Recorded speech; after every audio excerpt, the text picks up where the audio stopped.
오늘은 네. 지난번에 실제로 됐었고 치러졌었던 IBK 기업은행의 시험 문제를 한번 풀어보는 시간을 갖도록 하겠습니다. 이거 저희 직업방송 단독 공개 아닌가요? 네, 그렇죠. 사실 이거 제가 시험 문제 IBK 기업은행을 갖고 온 이유가 네. 한 두 가지 정도가 있어요. 첫 첫 번째는 어떻게 보면 은행권 취업은 우리 인문계 취업 준비생분들의 희망, 꽃이잖아요. 근데 그쵸? 작년 시험과 대비해서 달라진 점이 몇 가지가 보여서 뭐 가장 대표적으로 주관식이 출제되었다라든지 이런 좀 모습들이 보여서 같이 좀 알아보면 좋겠다라는 생각에 가져와 봤고요. 두 번째는 실제로 저도 이때 지원을 해서 시험을 응시를 했었습니다. 그래서 누구보다 현장감 있게 생생하게 아직도 머릿속에 한 50문제는 맴도는 것 같은데 같이 이야기를 하면 좋을 것 같아서 준비를 해봤습니다. 네, 와, 이거 진짜 따끈따끈한 그러니까요. 투데이 점스 시즌2 독점 공개입니다, 여러분. 자, 예년과 비교했을 때 난이도가 어땠어요? 결론적으로 말씀드리면 어려웠던 것 같습니다. 어려웠습니다. 왜냐하면은 제가 문제를 쭉 한번 훑어봤을 때 NCS 직업기초능력은 뭐 범위 자체가 달라지지 않았으나 나오는 내용들이 뭐 대표적으로 정보 능력 같은 데서 코딩과 비슷한 문제들이 조금 나오는 걸 보아 이것들 수험생분들이 풀면서 굉장히 어려워하겠구나, 땀 좀 흘리겠구나라는 생각이 들었고요. 그리고 저는 이제 그 금융영업 일반 쪽을 지원해서 시험을 봤는데 그러니까 경제경영 상식 파트의 문제들을 좀 풀어봤는데 실제로 요약재무제표나 포괄손익계산서 이런 것들을 보면서 우리 회계 자료들을 보면서 계산을 해야 되는 문제들이 좀 나왔어요. 그리고 네. 용어를 모르면 틀리는 문제. 뭐 제가 보니까 한 신용분석사 자격시험에 준하는 내용들이 좀 나오다 보니까 야, 이것도 굉장히 좀 어렵겠구나라고 해서 좀 굉장히 어려웠는데 아니나 다를까 그 좀 조사된 결과에 따르면 작년 하반기에 이 금융영업 일반 파트의 합격 커트라인이 한 65점이었다고 하거든요. 근데 올해 이 시험에서는 커트라인이 61점 정도로 조사가 되었습니다. 그래서 수치상으로도 나와 있듯이 굉장히 어려웠다. 그래서 갈수록 대비를 더 잘해야겠구나라는 생각이 좀 드는 그런 시험 난이도였습니다. 네, 어떤 문제들이 출제됐을지 너무너무 궁금한데 그럼 첫 번째 문제 유형부터 알아볼까요? 첫 번째는 문제 해결 능력입니다. 문제 해결 능력이고 아마 시험을 치렀었던 분들은 맞아 저 문제라고 생각이 드는 문제일 텐데요. 문제 네. 1번 바로 좀 소개를 해드릴게요. 문제 1번 아래 보기는 사칙 연산에 대해 암호화를 한 수식을 나타낸 자료라고 합니다. 보기에서 기억에 들어갈수록 적절한 걸 골라주시면 됩니다. 여기 기억이 보이실 텐데요. 네. 지금 보기를 보시면 A와 B, 뭐 B와 C 이렇게 알파벳이 있어요. 근데 이것이 숫자일 거고 그리고 가운데 뭐 잘 모르겠지만 도형들이 있습니다. 뭐 A와 B 도형 사이에 있는 도형은 관역같이 생겼네요. 이런 도형을 그 수식을 넣었더니 마이너스 2란 값이 도출이 되었고 이번엔 A와 B 사이에 창살이 있는 창문이라고 표현할까요? 이런 도형이 들어갔더니 48이라는 숫자가 나왔고 그리고 이번에 A와 B 사이에 네모인데 색칠되어 있는 작은 네모가 들어가 있는 도형을 넣었더니 수식을 넣었더니 14라는 숫자가 도출되었고 그리고 이번엔 B와 C, C는 이제 새로운 숫자가 나왔네요. B와 C라는 숫자 사이에 반달 모양의 또 도형이 들어갔더니 4라는 숫자가 나왔을 때 자, B와랑 C 숫자 사이에 창살 모양의 창문에 수식을 넣으면 어떤 숫자, 기억이 도출되는가입니다. 지금 힌트는 사칙 연산이라고 되어 있기 때문에 과연 저 도형들이 어떤 사칙 연산에 해당할까를 생각하면서 풀어야 되는 문제라고 보시면 되겠습니다. 네. 사칙 연산이라고 하니까 뭐 더하기, 빼기, 곱셈, 나누기 이렇게 4개가 되지 않을까 싶은데 일단 뭔가 마이너스가 나온 걸로 봐서 저 첫 번째 도형은 마이너스랑 관련된 사칙 연산이 아닐까 싶은데 어떻게 보시나요? 그렇죠. 사실 저도 시험장에서 이게 20번 때쯤, 10번 때쯤에 나왔었어요. 그래서 좀 앞부분에 나온 문제였죠. 그래서 보자마자 이 수리에 좀 감각이 있으신 분, 숫자 감각이 있으신 분들은 이런 숫자들을 봤을 때 떠오르는 숫자들이 몇 개가 있습니다. 그래서 마이너스니까 일단 마이너스니까 마이너스이지 않을까. 근데 마이너스인데 그 숫자 중에서도 앞에 있는 숫자가 좀 뒤에 있는 B보다 작아야겠구나. 라는 생각이 들고 또 48을 보면 그건 제일 크니까 곱하기겠구나 뭐 이런 생각이 들면서 문제를 접근을 했어야 되는 그런 실제 난이도였고요. 좀 제가 그 말씀을 드리면 일단 이 숫자를 봤을 때 여러분들이 좀 준비가 되어 있는 분들이라고 하면 A와 B가 어떤 숫자가 들어갈지가 거의 한 70~80%는 감이 오셨어야 돼요. 그러니까 48, 저는 이 숫자 보자마자 바로 감이 왔습니다. 68, 48이겠구나. 68, 48이겠구나. 그래서 68, 48인데 마이너스니까 앞에가 6이고 뒤에가 8이면 곱하기 더하기겠구나. 바로바로 사칙연산이 대입이 되더라고요. 네. 그러면 당연히 뭐 반달은 이게 마이너스, 그러니까 빼기, 곱하기, 더하기 남은 사칙 현상 중에 하나 나누기. 나누기겠죠. 그러면 b가 우리가 8로 계산을 했고 4가 8로 무슨 수를 나눴을 때 4가 나와야 되냐? 2가 될 거고요. 네. 그러면 8, 2. 지금 이제 우리 새창살 곱하기였잖아요. 네. 이 수식이. 그래서 8과 2를 곱한 16이 나오는 답.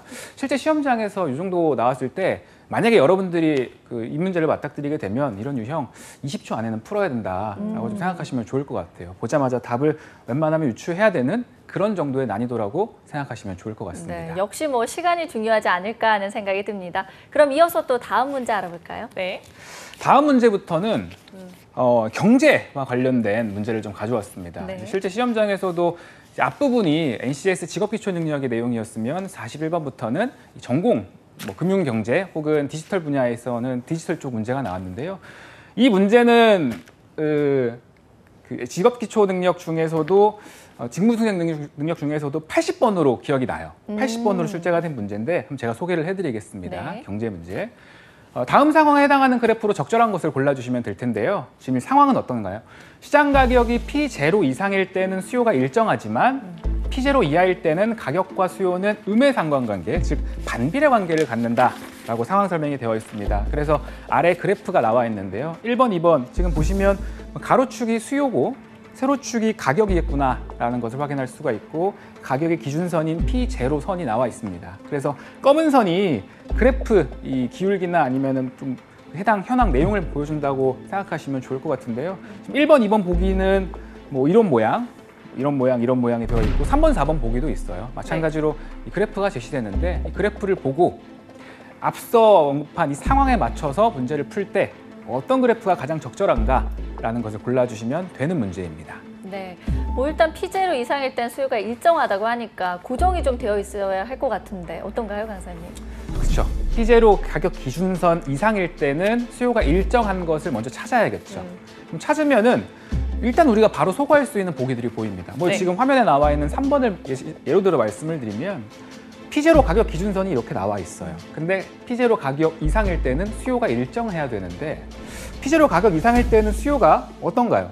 P0 가격 이상일 때는 수요가 어떻게 변하는지에 대해서 알기가 힘듭니다. 지금 3번 그래프 같은 경우에는 P0 가격 이하인 경우에 수요가 어떻게 변하는지는 정확히 나와 있으나 네. P0 이상인 경우에는 공백으로 나와 있잖아요. 알 수가 없습니다. 그에 반해 4번 한번 보시겠어요? P0 가격 기준선 이상에는 수요가 일정하게 지금 유지되는 것을 확인할 수가 있습니다. 그러면 일단 앞의 상황을 우리가 고려했을 때는 그래프가 일단 가격 기준선 이상에는 일자 요 모양이 있어야 되는구나 네. 라고 보면 아까 우리가 보기를 확인했지만 2번, 3번 그래프 위쪽이 공백으로 나와 있는 그래프는 소거돼야 되고 1번, 4번 중에 골라야겠구나. 여기까지는 우리가 확인할 수 있을 것 같습니다. 네. 그리고 P0 이하일 때는 음의 상관관계를 갖는다. 이것만 딱 확인을 하면 되겠네요. 그렇죠. 음의 상관관계, 이제 반비례라는 것을 우리가 바로 캐치를 했으면 그 아래 내용을 보시면 됩니다. 음의 상관관계라는 게 뭐 이것도 증가하면 저것도 증가하고 이것도 감소하면 저것도 감소하는 이런 관계를 보통 우리가 양의 상관관계, 비례한다라고 보잖아요. 증가하면 같이 증가하는. 반면에 음의 상관관계는 이건 증가할 때 저거는 감소하고 혹은 이게 감소할 때 저게 증가하는 그 그래프를 보여주면 될 것 같습니다. 즉 P0 가격 기준선 아래의 그래프 모양이 어떤 것은 증가할 때 어떤 것은 감소하거나 어떤 것은 감소할 때 어떤 것은 증가하는 모양의 그래프면 될 것 같아요. 네. 대표적으로 정답은 1번인데요. 그렇죠. 네. 보시면 P0 이하를 한번 보시겠어요? P0, 그러니까 가격이 떨어질 때요. 가격이 아래로 갈 때 수요는 어떻게 가죠? 증가하고 있습니다. 이 모양을 한번 보시면 만약에 이게 이렇게 끄어졌다고 생각을 하면 어떻게 될까요?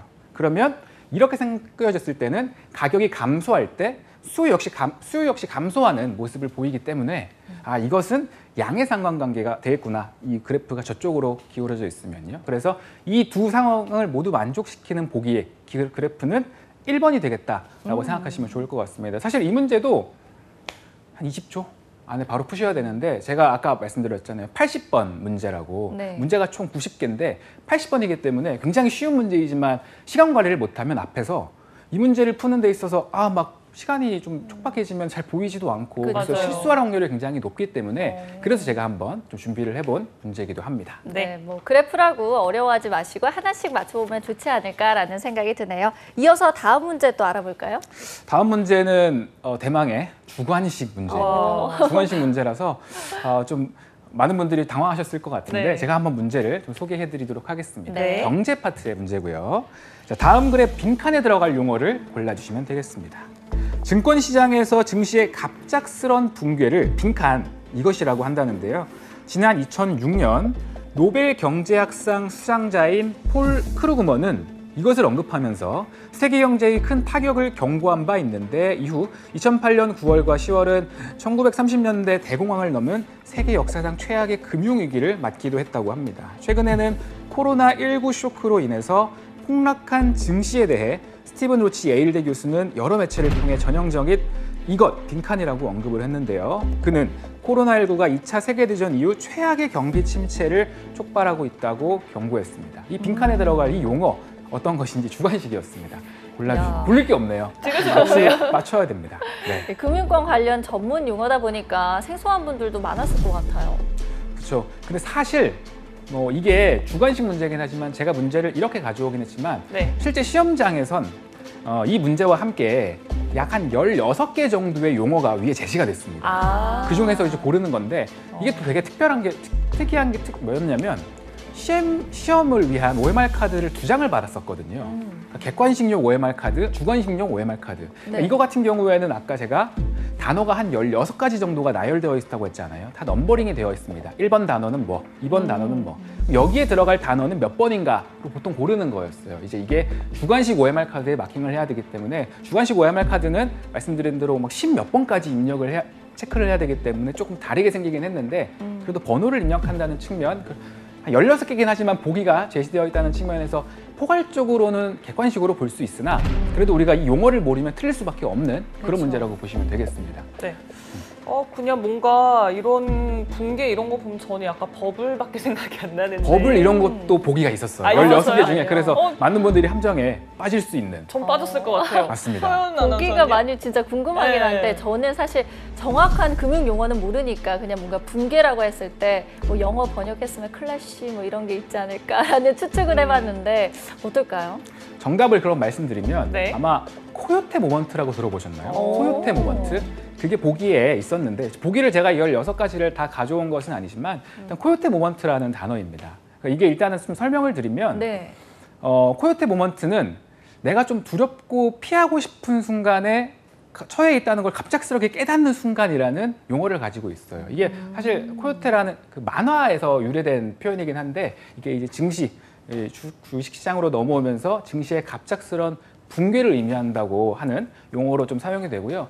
추가적으로 이 문제에 대해서는 아마 경제나 금융 쪽을 좀 공부한 분들이라면 그렇게 어렵지는 않았을 거란 생각이 들어요. 왜냐하면 이 용어랑 같이 좀 나왔던 게 이건 들어보셨을 거예요.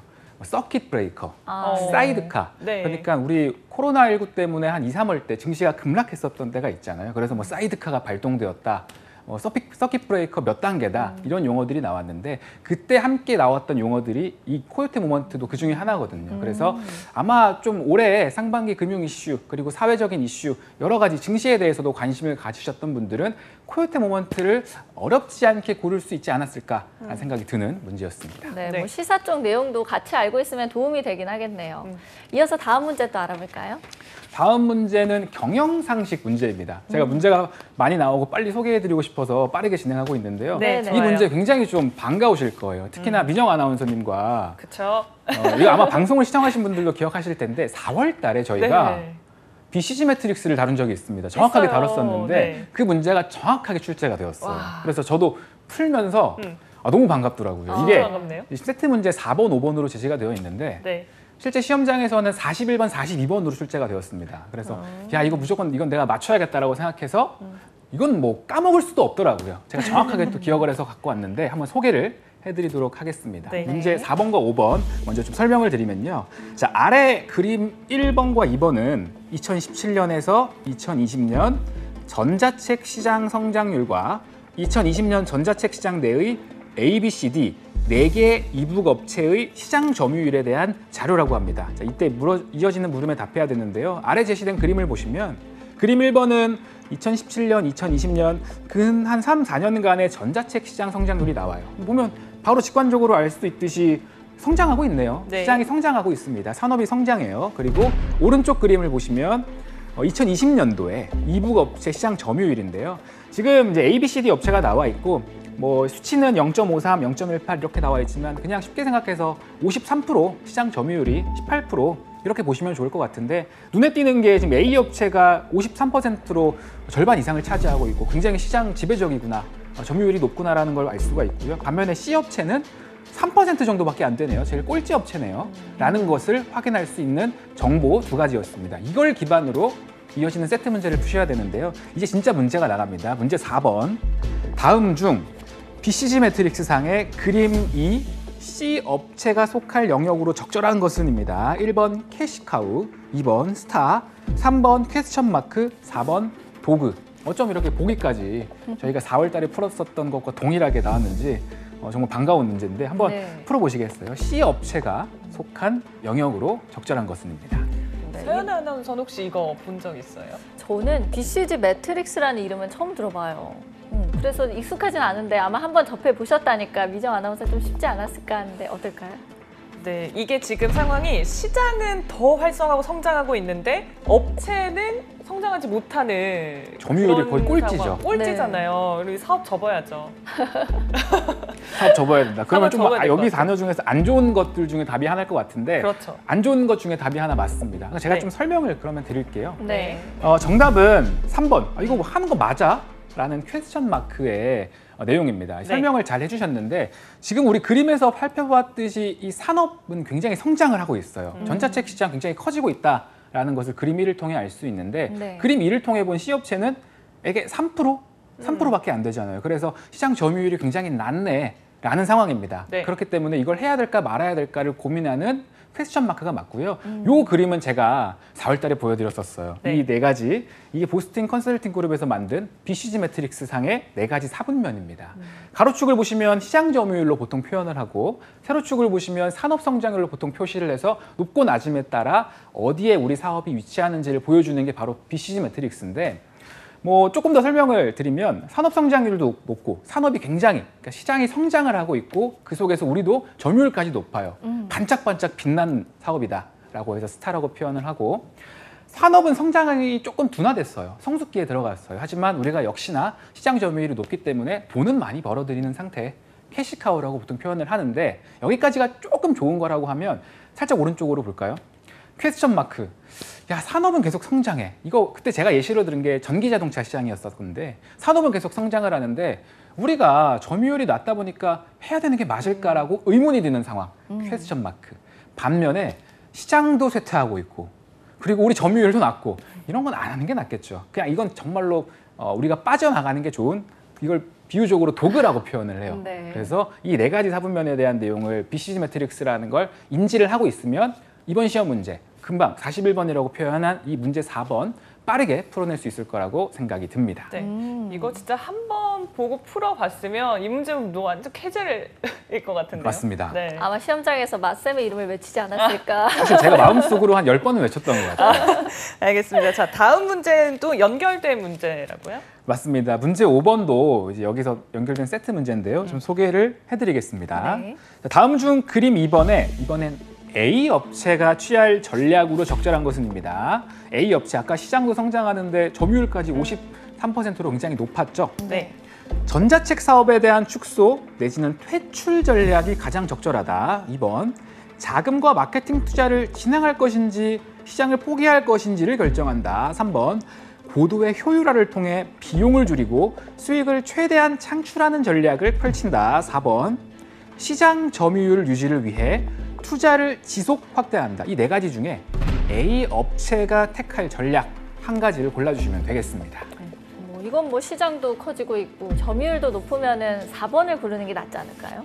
적극적으로. 맞습니다. 이제 한번 BCG 매트릭스를 들으셨는데 바로 정답을 골라주셨어요. 정답은 4번이 맞는데 네. 뭐 일단은 그림의 A 업체에서는 A 업체는 산업도 성장하고 점유율도 높으니까 굉장히 신나는 상황은 맞아요. 맞아요. 그렇기 때문에 이 느낌만 봐도 아까 말한 1번, 2번 아 이걸 해야 돼 말아야 돼 내지는 아, 이건 안 하는 게 좋겠다라고 생각하는 그 내용들은 1번, 2번은 아닐 거라는 걸 아는데 많은 분들이 이제 3번, 4번이 조금 헷갈려 하시죠. 보기 3번, 4번을 헷갈려 하는데 3번 내용이 효율화를 통해 비용을 줄이고 수익을 최대한 창출해야 된다. 이 내용은 사실 캐시카우에 해당한다라고 보시면 돼요. 왜냐하면 시장은 더 이상 성장할 수 있는 여력이 많이 좀 죽었습니다. 없어졌습니다. 그래서 네. 성장은 조금 기대하기 어려우나 계속적으로 우리가 돈은 벌어들이고 있는 상태예요.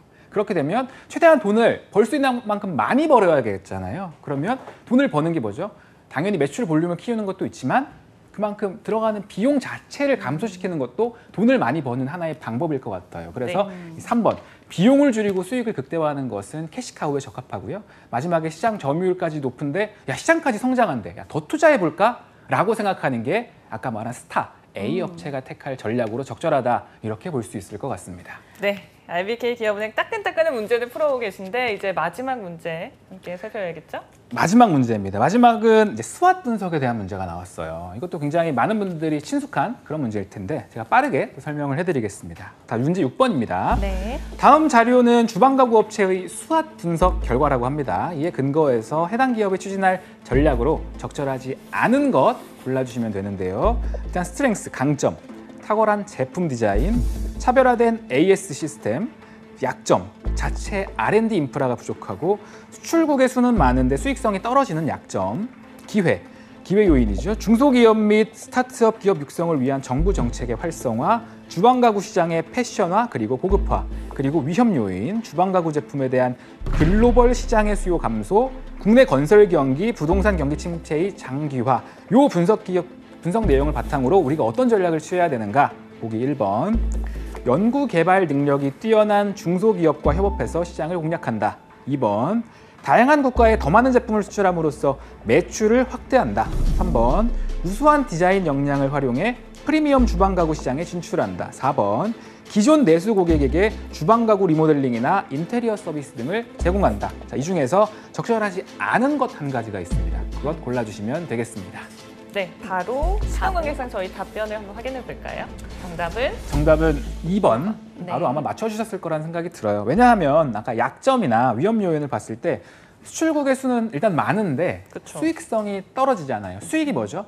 다시 말해 우리 주머니에 들어오는 돈이 지금 적어지고 있는데 매출은 우리가 판매하는 그 볼륨 양인데 그에 비해서 들어오는 돈이 적대요. 그럼 어떻게 해야 되죠? 아까 우리가 앞서 본 문제와 같이 비용을 좀 절감하거나 수익성을 극대화해야 돼요. 매출 자체는 굉장히 좀 많고 그런데 그럼에도 불구하고 들어오는 돈이 적으니 수익성을 극대화하는 것도 일단 잘못됐고요. 그리고 지금 글로벌 수요가 조금 침체되어 있다고 하는데 더 많은 국가에 더 많은 제품을 수출하는 게 과연 옳을까라는 의문부호도 생깁니다. 그래서 2번이 적절하지 않은 그런 전략 하나다라고 볼 수 있을 것 같습니다. 네, 저희가 오늘 뭐 마민영 강사님이 따끈따끈하게 준비해 오신 문제들 다양하게 만나봤는데 마지막으로 조언 한마디 해주신다면 어떤 거 해줄 수 있을까요? 시험이 진짜 어려워지고 있더라고요. 아무래도 변별력을 높이기 위해서 진짜 많이 어려워지고 있는데 그럴수록 제가 항상 강조하는 말이 있습니다. Back to the basic. 어떤 앞에서 우리 뱅쌤도 말씀해 주셨지만 막 요령으로 문제를 막 이렇게 막 보기 대입하고 풀려는 연습도 중요하지만 시간이 좀 있을 때 기본부터 식 세우는 거, 용어의 정의, 코요테 모멘트 이런 것처럼 우리가 평소에 좀 기본적인 것들을 챙기면서 공부를 하자라는 말씀을 끝으로 드리고 싶습니다.